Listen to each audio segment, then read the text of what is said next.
안녕하세요. 홍프로 스포츠입니다. 적중하신 가족방분들 모두 축하드립니다. 홍프로 가족방에서 모든 경기, 언오버 및 핸디캡, 최종 조합 공유해드리고 있습니다. 적중률 높은 홍프로 가족방은 고정 댓글에 있는 링크로 문의해 주시기 바랍니다.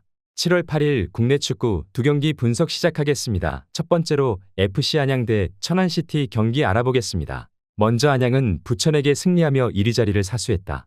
감독은 선제 득점을 허용했음에도 역전을 했기에 자랑스럽다고 밝히기도 했는데 선제골을 허용하는 경기에서는 다수 무력했다는 것이 그 이유다. 물론 라인을 높이는 팀의 특성상 리스크를 감수하는 편이긴 하지만 안양이 선제골을 먼저 허용하는 경우가 많지 않은 것이 사실이다. 지난 경기를 포함해서 수원 삼성과의 매치와 아산전이 선제골을 허용한 경기의 전부기도 하다. 따라서 안양이 공격으로 기선을 제압하는 경우가 훨씬 많다고 볼 수 있을 것이다. 외국인 선수들의 활약도 상당한 편인데 유병훈 감독은 7월부터 승부수가 본격적으로 들어갈 것이라고 밝히기도 했다. 이적 시장에서도 공격수들을 영입하며 운영 방침 자체가 공격적일 것임을 예고하기도 했다.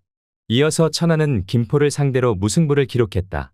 비가 오게 되면서 정상적인 경기 운영은 어려웠는데 원정에서 전반적으로 강했던 기조를 이어갈 수 있게 되었다. 전반적으로 원정에서 강한 모습을 보여주는 편인데 올 시즌 기록한 5승도 모두 원정에서 나왔던 매치였다.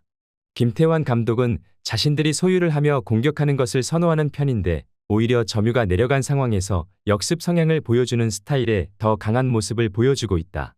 참고로 천안의 평균 원정 점유는 46%에 불과하다. 물론 전반적으로 안양에게 약한 모습을 보였는데 수비에서의 밸런스가 그다지 좋지 못해 공간 커버에 지속적으로 약점을 드러내고 있는 모습이다. 안양은 에이스 달레이와 최현우의 플레이 메이킹을 통해서 측면에 위치한 주현우에게 킬패스를 연결하며 마테우스에게 컷백 형태로 결정적 어시스트를 제공하여 다양한 득점 찬스를 생산해 나갈 것으로 예상된다. 이러한 안양의 세밀한 공격 패턴을 천안의 최종 수비진들이 파이널 서드에서 제대로 방어해낼 수 있을지 의문이 드는 매치업이다. FC 안양 승리를 추천합니다. 영상은 잘 보고 계신가요? 핸디, 언오버 및 최종 조합 공유받아 보실 수 있는 가족방 입장 방법 알려드리겠습니다. 첫 번째로 영상 하단의 댓글을 클릭해 주세요. 두 번째로 댓글에 링크를 클릭해 주세요. 마지막으로 채팅 참여하기 후 메시지 주시고 답장 기다려 주시면 됩니다. 나가기 하시면 가족방 입장 시켜드릴 수 없습니다. 언제든 편하게 문의 주시기 바랍니다. 두 번째로 성남FC 대 경남FC 경기 알아보겠습니다. 먼저 성남FC는 최근 주장단에서 변화를 주며 분위기 반전을 노렸지만 결국 부산의 전력을 극복하지 못했다. 수비의 안정이 최우선으로 보이는데 일단 최철우 감독은 코치 시절 수비에 대한 고평가를 받는 감독이었는데 최근 3경기에서 9실점을 내주는 등 난조가 심한 모습이다. 현재 조성욱과 장효준이 모두 부상 중이기에 주전 포백 구성에 어려움이 있기도 하고 감독의 스타일이 상당히 공격적인 특성을 가지고 있는 편이기도 하다. 그러나 잦은 패스미스로 위기를 자초하는 모습을 보이기도 했고 이 상황에서는 외국인 선수의 개인 기량이나 교체 선수로 판도를 바꾸는 것 말고는 큰 변화를 주지 못하는 모습이다. 아직 팀의 밸런스가 잘 맞지 않아 보이는 점이 아쉬운 부분이다. 이어서 경남은 최근 안산이 이랜드를 잡아내는 등 상승세를 타고 있는 모습인데 어느새 안산과의 승점도 동률이 되어버린 상태다.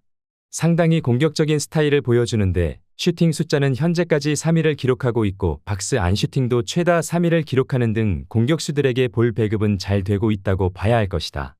원기종이 입대를 하면서 토종 공격수의 부재가 상당히 눈에 띄는 상황인데 현재 득점 순위는 8위에 머무르고 있기도 하다. 더 큰 문제는 잊을만 하면 무너지는 수비다. 특히 뒷심이 매우 부족한 모습을 보여주고 있는 상황인데 선제골을 넣은 경기에서도 이를 지키지 못하고 패배한 경기가 3번이나 된다. 지난 전남전에서도 선제골은 경남의 몫이었지만 전남의 맹공을 버텨내지 못하는 모습을 보이기도 했다. 양팀 모두 수비라인에 무게 중심을 두며 경기를 운영해 나갈 것이다. 수비지향적 전술을 활용 중이기 때문에 전체적인 경기 양상이 굉장히 루즈하게 흘러갈 것으로 예상된다. 최근 양팀의 최전방 공격력 역시도 큰 기대를 걸기엔 다소 어려움이 따른다고 본다. 무승부를 추천합니다.